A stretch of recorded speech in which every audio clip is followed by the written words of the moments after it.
ನಮಸ್ಕಾರ, ರಿವ್ಯೂ ಚಾನಲ್ಗೆ ಸ್ವಾಗತ. ನಾನು ಸೌಖ್ಯಾಗ. ಅಮೆರಿಕದಲ್ಲಿ ಇದೇನು ಮಾಡಿಬಿಟ್ರು ಮೋದಿ? ಇದು ಇಡೀ ಜಗತ್ತನ್ನ ಆಶ್ಚರ್ಯಕ್ಕೆ ದೂಡಿರುವಂಥ ಒಂದು ಬೆಳವಣಿಗೆ. ಮೋದಿ ಭಾರತದಲ್ಲಿ ಬಿಟ್ಟು ಹಾಕಿ ಇಡೀ ಜಗತ್ತಲ್ಲಿ ಎಂಥ ಬದಲಾವಣೆ ತಂದುಬಿಟ್ರು ನೋಡಿ. ಇದು ಇತಿಹಾಸದಲ್ಲಿ ಎಂದೂ ಮರೆಯಲಾಗದ ಪುಟವಾಗಿ ಅಚ್ಚಳಿಯದೆ ಉಳಿಯುತ್ತೆ ಅನ್ನೋದ್ರಲ್ಲಿ ಡೌಟ್ ಇಲ್ಲ. ಬಿಗ್ ಡೆವಲಪ್ಮೆಂಟ್ ಇದು. ಇಂಡಿಯಾವನ್ನ ಯಾರು ತೆಗಳಿದ್ರಲ್ಲ, ಇಂಡಿಯಾ ಮೋದಿ ಭಾರತದ ಬೆಳವಣಿಗೆಯನ್ನ ಯಾರು ಇಲ್ಲ ಸಲ್ಲದ ಲೆಕ್ಕ ಇಟ್ಟು ಇಲ್ಲಿ ದಂಗೆ ಎಬ್ಬಿಸೋದಕ್ಕೆ ಪ್ರಯತ್ನ ಪಟ್ಟಿದ್ರಲ್ಲ, ಅವರೇ ಈಗ ಮೋದಿಗೆ ಕಿರೀಟ ಇಟ್ಟಿದ್ದಾರೆ. ಮೋದಿ ಇಡೀ ಜಗತ್ತಲ್ಲೇ ಗ್ರೇಟ್ ಅಂತಿದ್ದಾರೆ. ಮೋದಿ ಮಾತ್ರ ಈ ಜಗತ್ತಲ್ಲಿ ಇಂಥದ್ದೊಂದನ್ನು ಮಾಡೋಕೆ ಸಾಧ್ಯ ಅಂತ ಗರಿ ಮೂಡಿದೆ. ಏನಿದು ಆಶ್ಚರ್ಯ, ಏನಿದು ಐತಿಹಾಸಿಕ ಸಾಧನೆ ಹಾಗಾದರೆ ಮೋದಿ ಮಾಡಿರೋದು? ಡೀಟೇಲ್ಸ್ ಇಡ್ತಾ ಹೋಗ್ತೀವಿ. ನಿಜಕ್ಕೂ ಭಾರತೀಯರಾಗಿ ಹೆಮ್ಮೆ ಪಡಬೇಕು. ಮೋದಿ ಸರ್ಕಾರ ಇವತ್ತು ಏನು ಮಾಡಿದೆ ಅನ್ನೋದನ್ನು. ಯಾಕಂದರೆ ಇರೋ ಥರ ನೋಡಿದಾಗ ಎಂಥವ್ರಿಗೂ ಸತ್ಯವನ್ನೇ ಒಪ್ಕೊಳ್ಬೇಕಾಗತ್ತೆ ಅನ್ನೋದು, ವಾಸ್ತವನೇ ಕಡೆಗೆ ಫೈನಲ್ ಅಲ್ಲ ಅನ್ನೋದಕ್ಕೆ ಇದೇ ನೋಡಿ, ಈ ಡೆವಲಪ್ಮೆಂಟೇ ಸಾಕ್ಷಿ. ಡೀಟೇಲ್ಸ್ ಇರ್ತಾ ಹೋಗ್ತೀವಿ. ಮಿಸ್ ಮಾಡಿದೆ ನಮ್ಮ ಚಾನಲ್ನ ಸಬ್ಸ್ಕ್ರೈಬ್ ಮಾಡಿ, ನಿಮ್ಮ ಅಭಿಪ್ರಾಯ ಕಮೆಂಟ್ ಮಾಡಿ ತಿಳಿಸಿ. ಎಸ್ ವೀಕ್ಷಕರೇ, ಮೋದಿ ಇದನ್ನು ಸಾಧಿಸಿದ್ದು ಹೇಗೆ ಅನ್ನೋದನ್ನು ನೋಡ್ತಾ ಹೋಗೋಣ. ಅದಕ್ಕಿಂತ ಮುಂಚೆ ಏನಾಗಿದೆ ಅನ್ನೋದನ್ನು ನೋಡಬೇಡಿ. ಯಾವ ಅಮೆರಿಕದ ಮತ್ತು ಜಾಗತಿಕ ಪ್ರತಿಷ್ಠಿತ ಮೀಡಿಯಾಗಳು ಮೋದಿ ವಿರುದ್ಧ ನಿರಂತರ ಕ್ಯಾಂಪೇನ್ಗಳನ್ನು ಮಾಡಿದ್ವು. ಮೋದಿ ಭಾರತದ ಎಲ್ಲ ಸ್ಕೀಮ್ಗಳು, ಹೊಸ ಯೋಜನೆಗಳು, ಹೊಸ ನಿರ್ಧಾರಗಳು ಫೇಲ್ಯೂರು, ಮತ್ತು ದೇಶದಲ್ಲಿ ಅಲ್ಪಸಂಖ್ಯಾತರಿಗೆ ಇಂಟಾಲರೆನ್ಸು, ಮಗದೊಂದು ಡೆವಲಪ್ಮೆಂಟ್ ಇಲ್ಲ, ಭಾರತ ಇಳಿಮುಖವಾಗಿದೆ, ಇಲ್ಲಿ ಅದು ಸರಿ ಇಲ್ಲ, ಇದು ಸರಿ ಇಲ್ಲ, ಭ್ರಷ್ಟಾಚಾರ, ಏನೇನೆಲ್ಲ ಬಂತಲ್ವ ರಿಪೋರ್ಟ್ಸು. ಅದು ಸೆಷನ್ ಇದ್ದಾಗಲೇ ಅಮೆರಿಕದಿಂದ ಹಿಂಡನ್ಬರ್ಗ್, ಬ್ಲೂಮ್ಬರ್ಗ್, ಮತ್ತು ಈ ವಾಷಿಂಗ್ಟನ್ ಪೋಸ್ಟು, ಫಿನಾನ್ಷಿಯಲ್ ಟೈಮ್ಸು ಎಲ್ಲ ಒಂದಲ್ಲ ಎರಡಲ್ಲ ಭಾರತ ಸರ್ಕಾರವನ್ನು, ಸ್ಪೆಷಲಿ ಮೋದಿಯನ್ನು ಟಾರ್ಗೆಟ್ ಮಾಡಿದ್ದಂಥ ಮೀಡಿಯಾಗಳು ಭಾರತದಲ್ಲಿ ದಂಗೆ ಎಬ್ಬಿಸೋದಕ್ಕೇನೆ ಕೆಲವು ಸುದ್ದಿಗಳನ್ನ ಹುಟ್ಟುಹಾಕಿ ಒಂದಿಷ್ಟು ಪೂರಕ ಸಾಕ್ಷಿ ಅನ್ನುವಂತೆ ಬಿಂಬಿಸಿದ್ದಂಥ ಮೀಡಿಯಾಗಳು ಇವತ್ತು ಮೋದಿಗೆ ಬಹುಪರ ಹೇಳ್ತಿರೋದು ಯಾಕೆ? ಫಸ್ಟ್ ನೋಡ್ಬಿಡೋಣ ಏನೇನು ಹೇಳಿದ್ದಾರೆ ಈ ಮೀಡಿಯಾಗಳು ಮೋದಿ ಬಗ್ಗೆ ಅಂತ. ಯಾವ್ಯಾವುದು? Economist, Wall Street Journal, Washington Post, Bloomberg, Financial Times, Reuters, ಇವರೆಲ್ಲ ಮೋದಿ ಬಗ್ಗೆ ಏನು ಹೇಳಿದ್ದಾರೆ ನೋಡ್ತಾ ಹೋಗೋಣ. ಎಕನಾಮಿಸ್ಟ್ ನೋಡಿ ಏನು ಹೇಳಿದೆ. ಮೋದಿ ರಿಕವರಿ ಮತ್ತು India's manufacturing progress despite global challenges like US tariff. ಭಾರತದ ಈ ಮ್ಯಾನುಫ್ಯಾಕ್ಚರಿಂಗ್ ವೇಗ, US ಟ್ಯಾರಿಫ್ಗೆ ಆರ್ಥಿಕತೆ ಕಂಗಾಲಾಗತ್ತೆ ಅಂತ ಅಲ್ವಾ ಇಡೀ ಜಗತ್ತು ಮಾತಾಡ್ಕೊಂಡಿದ್ದು, ಮತ್ತು ಟ್ರಂಪ್ ಹೇಳಿದ್ದು ಮಂಡಿ ಉರಿಸ್ತೀವಿ ಅವರನ್ನು ಅಂತ. ಆದರೆ ಭಾರತ ಮುನ್ನುಗ್ತಿರೋ ವೇಗ, ನಮ್ಮ ಬೆಳವಣಿಗೆ, ನಮ್ಮ ಮ್ಯಾನುಫ್ಯಾಕ್ಚರಿಂಗು, ನಮ್ಮ ಎಕ್ಸ್ಪೋರ್ಟ್ ಬಗ್ಗೆ ಬಾಯಿ ತುಂಬ ಬಣ್ಣಿಸಿದೆ ಎಕನಾಮಿಸ್ಟ್. ಅಷ್ಟೇ ಅಲ್ಲ, ಭಾರತದ ಆರ್ಥಿಕ ಸದೃಢತೆಯನ್ನು ಅವರು ಹೊಗಳು ಹೇಳಿದ್ದಾರೆ. ಮತ್ತು ಮೋದಿ ಮಾಡಿರುವ ಬದಲಾವಣೆಗಳು 2047 ವಿಕಸಿತ ಭಾರತ್ ಟಾರ್ಗೆಟ್ ಇಟ್ಕೊಂಡು ಅದಕ್ಕೆ ಬೇಕಾದಂಥ ರೈಟ್ ಟ್ರ್ಯಾಕಲ್ಲಿ ರಿಫಾರ್ಮ್ಸ್ ಮಾಡ್ತಿರೋದು. GST ಬಜೆಟಲ್ಲಿ ಟ್ಯಾಕ್ಸ್ ಕಟ್ ಇರಬಹುದು, ಆಮೇಲೆ GST ಇರಬಹುದು. ಈ ಬಜೆಟಲ್ಲೂ ಬಹಳ ದೊಡ್ಡ ನಿರೀಕ್ಷೆ ಇದೆ, 17 ಲಕ್ಷಕ್ಕೆ ಏರಿಕೆ ಆಗತ್ತಾ ಟ್ಯಾಕ್ಸ್ ಎಕ್ಸಂಪ್ಷನ್ ಅಂತ. ಈಗ ಆಲ್ರೆಡಿ ಆಗಿರೋದ್ರ ಬಗ್ಗೆ ಮಾತಾಡೋಣ. ಅವ್ರು ಹೇಳ್ತಿರೋದು ಅದನ್ನೇ. 47ರ ವಿಕಸಿತ ಭಾರತಕ್ಕೆ ಏನು ಬೇಕೋ ಅದನ್ನೇ ಮಾಡ್ತಿದ್ದಾರೆ. ಎಷ್ಟು ಬದಲಾವಣೆ ತಂದಿದ್ದಾರೆ ಭಾರತದಲ್ಲಿ ಮೋದಿ ತಮ್ಮ ದೇಶದ ಅಭಿವೃದ್ಧಿಗಾಗಿ ಅನ್ನೋದನ್ನ economist.com ಹಾಡಿ ಹೊಗಳಿದೆ. ಇನ್ನೇನು ಹೇಳ್ತಾ ಇದ್ದಾರೆ ನೋಡಿ. ಭಾರತದಲ್ಲಿ ಪಾಸಿಟಿವ್ ಬಿಸ್ನೆಸ್ ಮೊಮೆಂಟಮ್ ಬಿಲ್ಡ್ ಆಗ್ತಿದೆ. ರಾಹುಲ್ ಗಾಂಧಿಯವರು, ಕಾಂಗ್ರೆಸ್ನವರು ಇದನ್ನು ನೋಡಬೇಕು. ಭಾರತದಲ್ಲಿ ಬಿಸ್ನೆಸ್ ಲಾಸು, ಡೆವಲಪ್ಮೆಂಟ್ ಇಲ್ಲ, ಇನ್ವೆಸ್ಟ್ಮೆಂಟ್ ಇಲ್ಲ, ಜಾಬ್ ಲಾಸು, ಟ್ಯಾರಿಫ್ ಎಫೆಕ್ಟಿಂದಾಗಿ ಸಿಕ್ಕಾಪಟ್ಟೆ ಸಮಸ್ಯೆ ಆಗ್ತಿದೆ ಅಂತ ಮತ್ತೆ ನಿನ್ನೆ ಕೂಡ ಡೆಡ್ ಎಕಾನಮಿ ಸ್ಟೇಟ್ಮೆಂಟ್ ಕೊಟ್ಟರು. ಬಟ್ ಈಗ ಮೋದಿ ಟಾರ್ಗೆಟ್ ಮಾಡಿದ ಮೀಡಿಯಾಗಳು ಭಾರತದಲ್ಲಿ ಪಾಸಿಟಿವ್ ಬಿಸ್ನೆಸ್ ಮೊಮೆಂಟಮ್ ಅಂತ ಬಣ್ಣಿಸ್ತಾ ಇರೋದು. ಮತ್ತು ಈ ವಾಲ್ ಸ್ಟ್ರೀಟ್ ಜರ್ನಲ್ ನೋಡಿರ್ತೀರ ನೀವು, ಏನೇನು ಬಂದಿತ್ತು ಈ ಮಾಧ್ಯಮಗಳಲ್ಲಿ ಮೋದಿ ಮತ್ತು ಭಾರತದ ವಿರುದ್ಧ ಅಂತ. ಏನಂತ ಹೇಳ್ತಾ ಇದ್ದಾರೆ? ವಾಷಿಂಗ್ಟನ್ ಪೋಸ್ಟ್ ಇರಬಹುದು, ವಾಲ್ ಸ್ಟ್ರೀಟ್ ಜರ್ನಲ್ ಇರಬಹುದು, ಇವರ ರಿಪೋರ್ಟು ವೆರಿ ಇಂಟ್ರೆಸ್ಟಿಂಗ್ ಪಾಯಿಂಟ್ ಇವ್ರು ಹೇಳ್ತಾ ಇರೋದು.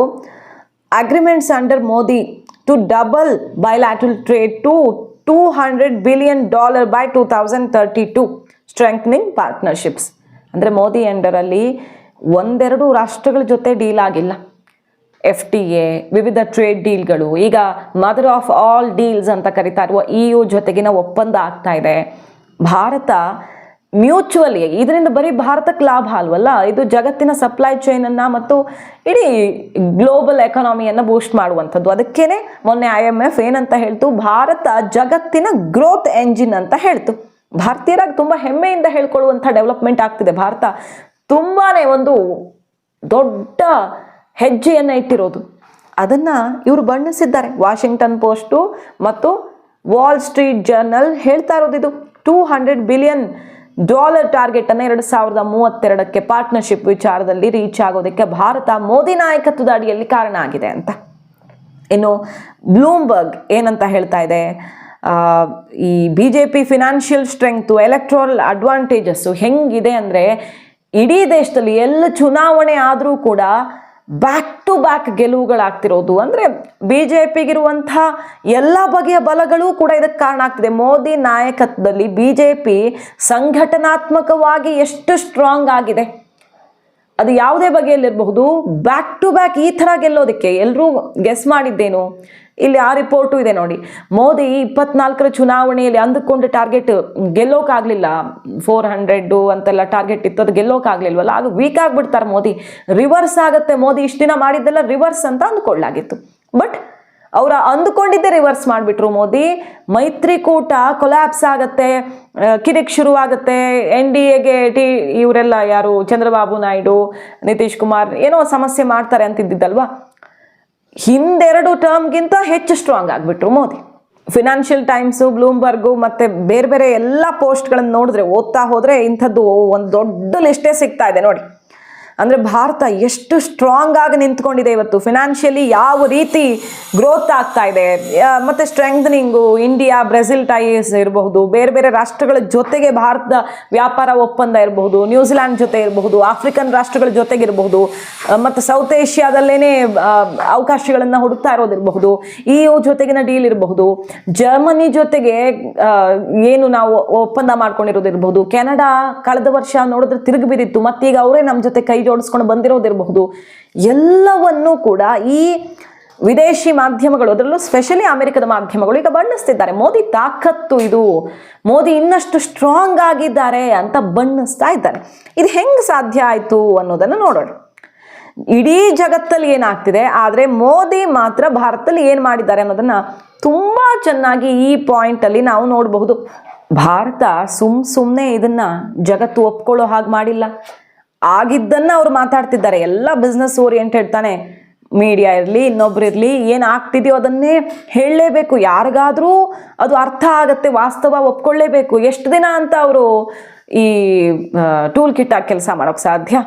ಆಮೇಲೆ ಇಡೀ ಜಗತ್ತಿನಲ್ಲಿ ನಾವು ಎದ್ದು ಕಾಣಿಸ್ತಿರುವಾಗ ಭಾರತ ಅದನ್ನು ಒಪ್ಕೊಳ್ಳೇಬೇಕಾಯ್ತು. ಏನು ಮಾಡಿದೆ ಭಾರತ, ವಿಶೇಷವಾಗಿ ಯಾಕೆ ಕಾಣಿಸ್ತಾ ಇದೆ ನೋಡಿ. EUದಲ್ಲಿ ಏನಾಗ್ತಿದೆ, ಯುರೋಪಿಯನ್ ಯೂನಿಯನ್ ಏನು 20ಕ್ಕೂ ಅಧಿಕ ರಾಷ್ಟ್ರಗಳ ಆ ಒಕ್ಕೂಟದಲ್ಲಿ ಏನಾಗ್ತಿದೆ, ಅವ್ರ ಹತ್ರ ಹಣದುಬ್ಬರ ಕಂಟ್ರೋಲೇ ಮಾಡ್ಕೊಳಕ್ಕಾಗ್ತಿಲ್ಲ. ಇನ್ಫ್ಲೇಷನ್ನು, ಎಂಪ್ಲಾಯ್ಮೆಂಟ್ ಇಲ್ಲದೆ ಆ ದೇಶ ನಲುಗಿ ಹೋಗಿದೆ. ಸ್ಟ್ರಾಂಗೆಸ್ಟ್ ಎಕನಾಮಿ ಇವತ್ತು ವೀಕ್ ಆಗ್ತಾ ಇದೆ. ರಷ್ಯಾದಲ್ಲಿ ಏನಾಗ್ತಿದೆ, ಯುಕ್ರೇನ್ ಜೊತೆ ಯುದ್ಧದಿಂದಾಗಿ ಅವರು ಕಂಪ್ಲೀಟ್ ಆಗಿ ಅವರ ಸಂಪತ್ತನ್ನೆಲ್ಲ ಯುದ್ಧಕ್ಕೆ ಸುರಿಬೇಕಾಗಿದೆ. ಮಿಡ್ಲ್ ಈಸ್ಟಲ್ಲಿ ಏನಾಗ್ತಾ ಇದೆ, ಸೌದಿ, UAE, ಯೆಮನ್ ಮೇಲಿನ ಕಾನ್ಫ್ಲಿಕ್ಟು, ಅವರೇ ಕಚ್ಚಾಡಿಕೊಂಡು ಈಗ ನೋಡಿ ಭಾರತದ ಸಹಕಾರಕ್ಕಾಗಿ ಮೊನ್ನೆ ಓಡೋಡಿ ಬಂದರು UAEಯಿಂದ. ಬರೀ 2 ಅವರ್ಗೆ ಮೀಟಿಂಗ್ ಮಾಡ್ಕೊಂಡು ಹೋದರು ಮೋದಿ ಜೊತೆ ಕಾರಲ್ಲಿ ಕೂತ್ಕೊಂಡು. ಮೋದಿ ಸಹಕಾರ ನಮಗಿದೆ ಅಂತ ಹೇಳ್ಕೊಳ್ಳೋಕ್ಕೆ ಅವ್ರು ಹೆಮ್ಮೆ ಪಡೋ ಥರ ಆಯಿತು. ಅಂತಹ ಪರಿಸ್ಥಿತಿಯಲ್ಲಿ ಮಿಡ್ಲ್ ಈಸ್ಟಲ್ಲಿ ಸಿಕ್ಕಾಕ್ಕೊಂಡಿದ್ದಾರೆ. ಇರಾನ್ ಅಂತೂ ಬೆಂಕಿ ಮೇಲೆ ಕೂತ್ಕೊಂಡಿದೆ, ಕೇಳೋದೇ ಬೇಡ.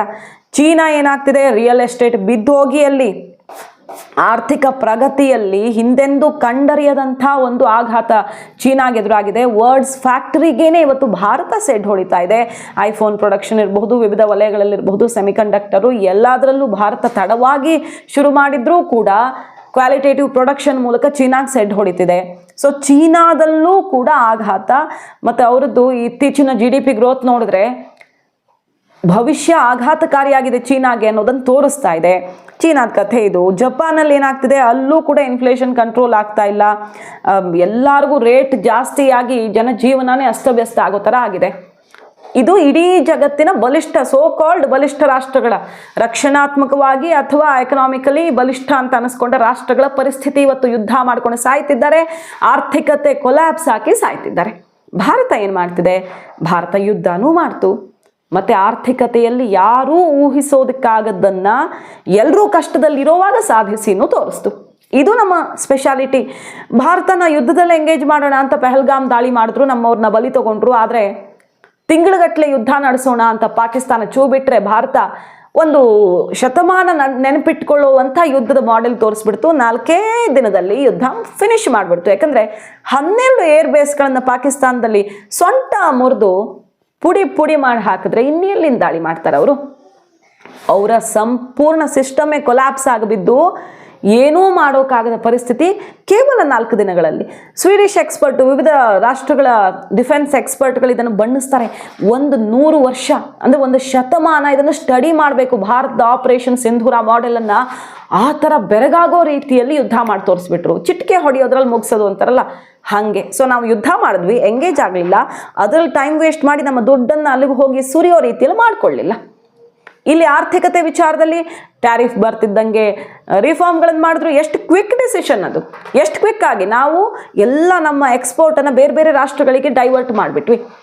ಒಂದು ರಾಷ್ಟ್ರ ದೊಡ್ಡ ರಾಷ್ಟ್ರ ಕೈ ಕೊಡ್ತಾ ಹೊರೆ ಹಾಕ್ತಾ ಸಣ್ಣ ಸಣ್ಣ ಸಣ್ಣ ಸಣ್ಣ ಬೇರೆ ದಾರಿ ಹುಡ್ಕೊಂಡು ಕ್ವಿಕ್ ರೆಸ್ಪಾನ್ಸ್. ಅದು ಅಷ್ಟು ಕ್ವಿಕ್ ಆಗಿ ಅಮೆರಿಕ ಉಸಿರಾಡೋಕ್ಕೂ ಟೈಮ್ ಕೊಡದಿರೋ ಅಷ್ಟು ಕ್ವಿಕ್ ಆಗಿ ರಿಯಾಕ್ಟ್ ಮಾಡಿದ್ರು. ಇಲ್ಲಿ GST ರಿಫಾರ್ಮ್ ಮಾಡಿ ಡೊಮೆಸ್ಟಿಕ್ ಕನ್ಸಂಪ್ಷನ್ ಅಂದರೆ ಜನನೇ ನಮಗೆ ಇಷ್ಟೆಲ್ಲ ಕೋಟಿ ಜನ ಇದ್ದಾರೆ, ಬೇರೆ ರಾಷ್ಟ್ರದ ಥರ ಆಟ ಆಡ್ಸೋಕ್ಕಾಗಲ್ಲ. ನಮಗೆ ಎಕ್ಸ್ಪೋರ್ಟ್ ಸಮಸ್ಯೆ ಆದರೂ ಇಂಟರ್ನಲಿ ಕನ್ಸಂಪ್ಷನ್ನೇ ಇರೋದ್ರಿಂದಾಗಿ ಅಷ್ಟು ಸುಲಭವಾಗಿ ನಮ್ಮನ್ನು ಹೆದರ್ಸೋಕ್ಕಾಗಲ್ಲ. ಸ್ವಲ್ಪ ದಿನ ತಡ್ಕೊಳ್ಬಹುದು ಬೇರೆ ದಾರಿ ಹುಡ್ಕೊಳ್ಳೋ ತನಕ. ಆ ದಾರಿಯನ್ನು ಜಾಸ್ತಿ ಮಾಡಿಬಿಟ್ರು ಮೋದಿ. ಸೊ ಇದೆಲ್ಲ ಸಾಧ್ಯವಾಗಿದ್ದು ನಿರಂತರವಾದಂತಹ ಭಾರತಕ್ಕೆ ಒಳಿತಾಗುವಂಥ ನಿರ್ಧಾರಗಳಿಂದ. ರಷ್ಯಾದ ಆಯಿಲು ಎಷ್ಟು ಪ್ರೆಷರು ವೆಸ್ಟರ್ನ್ ರಾಷ್ಟ್ರಗಳಿಂದ, ಕಡೆಗೆ ಅವರೇ ಹೊಗಳೋ ರೀತಿ ಆಯಿತು. ಈಗ ಅಮೆರಿಕನೇ ಟ್ರಂಪ್ ಬಿಟ್ಟು ಬೇರೆಯವರು ಹೊಗಳ್ತಿದ್ದಾರೆ, ಅಲ್ಲಿನ ಸಂಸದರುಗಳು ಹೊಗಳ್ತಿದ್ದಾರೆ. ಮೋದಿ ಮಾಡಿದ ನಿರ್ಧಾರ, ರಷ್ಯಾದಿಂದ ಆಯಿಲ್ ತೊಗೊಂಡಿದ್ದು ನಮಗೆ ಕಷ್ಟ ಅಂತ ಅನಿಸಿರಬಹುದು, ಬಟ್ ಆ ದೇಶಕ್ಕೆ ಎಷ್ಟು ದೊಡ್ಡ ಸಹಕಾರ ಮಾಡಿದ್ದಾರೆ, ಅವ್ರ ನಿರ್ಧಾರ ಭಯಂಕರವಾದದ್ದು ಅಂತ ಹೊಗಳ್ತಾ ಇದ್ದಾರೆ ಈಗ. ಮತ್ತು ಈಗ ನಾವು ಅದನ್ನೇ ತೊಗೊಂಡು ವೆಸ್ಟರ್ನ್ ಕಂಟ್ರಿಗಳಿಗೆ ಎಕ್ಸ್ಪೋರ್ಟ್ ಮಾಡ್ತಿರೋದು ಆಯಿಲನ್ನು. ಅಲ್ಲಿನ ಕ್ರೂಡ್ ಆಯಿಲ್ ತಗೊಂಡು ಅನಿವಾರ್ಯ, ಇನ್ನೆಲ್ಲಿಂದ ತರ್ತೀರ ಸಪ್ಲೈಯನ್ನು? ಸೊ ಇದೆಲ್ಲವೂ ಕೂಡ ಭಾರತ ಇವತ್ತು ಹೆಂಗಾಗಿದೆ ಅಂದರೆ, ಶತ್ರುಗಳೂ ಹೊಗಳಬೇಕು, ತೆಗಳಿದ್ದವರು ಅನಿವಾರ್ಯವಾಗಿ ಸತ್ಯವನ್ನು ಒಪ್ಕೊಳ್ಬೇಕು, ಹಾಗಾಗಿದೆ. ಅಮೆರಿಕದ ಎಕನಾಮಿಸ್ಟ್ ಜೆಫ್ರಿ ಸ್ಯಾಕ್ ಏನು ಹೇಳ್ತಿದ್ದಾರೆ, ಭಾರತ ಜಗತ್ತಿನ ಫಾಸ್ಟೆಸ್ಟ್ ಗ್ರೋಯಿಂಗ್ ಲಾರ್ಜೆಸ್ಟ್ ಎಕನಾಮಿ ಆಗುತ್ತೆ, ಆಲ್ರೆಡಿ ಇದೆ ಆ ಸ್ಟೇಟಸಲ್ಲಿ, ಮತ್ತು ಅದು ಮುಂದುವರಿಯುತ್ತೆ. ಯಾವ ಮೂಲಕ? ಯುನೈಟೆಡ್ ಸ್ಟೇಟ್ಸ್ ಜೊತೆಗೆ ವ್ಯಾಪಾರ ಮಾಡ್ಕೊಂಡು ಅಲ್ಲವೇ ಅಲ್ಲ, US ತಮ್ಮ ವಸ್ತುಗಳನ್ನು ಮಾರೋ ಮೂಲಕ ಆಗುತ್ತೆ ಅಂತಲ್ಲ ಭಾರತ, ಅವಶ್ಯಕತೆನೇ ಇಲ್ಲ ಅದಕ್ಕೆ. ಆಫ್ರಿಕಾ ಮತ್ತು south East Asia, Russia, China, ಬೇರೆ ಬೇರೆ ಮಾರ್ಕೆಟ್ಸ್ ಜೊತೆಗೆ ಡೀಲ್ ಮಾಡಿಕೊಂಡು ಭಾರತ ಆ ಸ್ಟೇಜಲ್ಲಿ ನಿಂತಿದೆ ಮತ್ತು ಮುಂದೇನು ನಿಲ್ಲತ್ತೆ ಅನ್ನೋದನ್ನು ಅಮೆರಿಕದ ಎಕನಾಮಿಸ್ಟ್ ಎಕ್ಸ್ಪರ್ಟು ವಿಶ್ಲೇಷಿಸ್ತಿದ್ದಾರೆ. ಸೊ ಭಾರತ ಇವತ್ತು ಯಾರ ಮೇಲೂ ಅವಲಂಬಿತ ಅಲ್ಲ ಮತ್ತು ಭಾರತವನ್ನು ಯಾರು ಕಟ್ ಹಾಕೋಕ್ಕಾಗಲ್ಲ ಅನ್ನುವಂಥ ಒಂದು ಐತಿಹಾಸಿಕ ಬದಲಾವಣೆಯನ್ನು ಮೋದಿ ತಂದು ತೋರಿಸಿದ್ದಾರೆ.